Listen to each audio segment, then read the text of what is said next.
Greetings to you in the exalted name of our Lord Jesus Christ. I am Richard Allestree, a humble servant and minister of the gospel from the 17th century.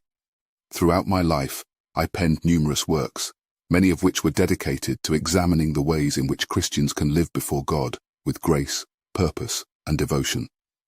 Today, I wish to introduce to you a book dear to my heart that Puritan Publications has thoughtfully updated and republished for your contemporary age, entitled The Beauty of Holiness. Within the pages of this work, I guide you through the magnificent landscape of God's holiness, offering a deep exploration of the transformative power and intrinsic beauty found in a life devoted to Jesus Christ. Holiness, as I expound, is more than mere virtue. It's the purest expression of our favor with God and the emblem of our adoption into His eternal family.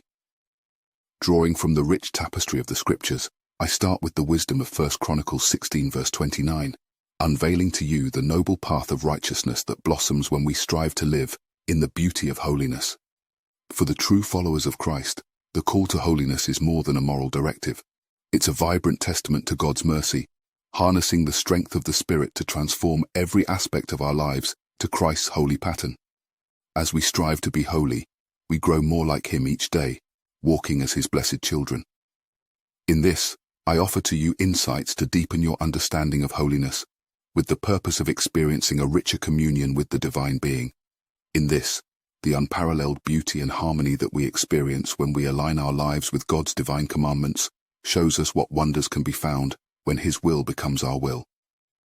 This new work, made more accessible, being updated gently in your modern vernacular, is available at Puritan Publications.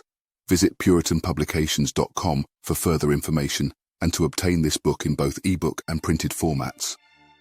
Holiness is more than an abstract concept or theoretical virtue. Scripture illuminates the path where walking uprightly before God nurtures a life filled with the divine workings of the Spirit.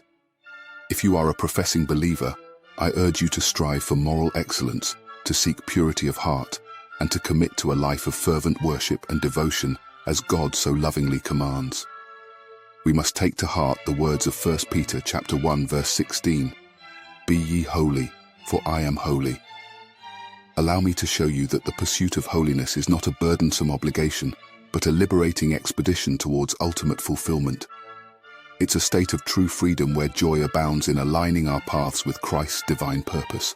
I leave you in the hopes that this study would be a source of blessing and inspiration in your spiritual walk to the glory of Jesus Christ, and for your good. Amen.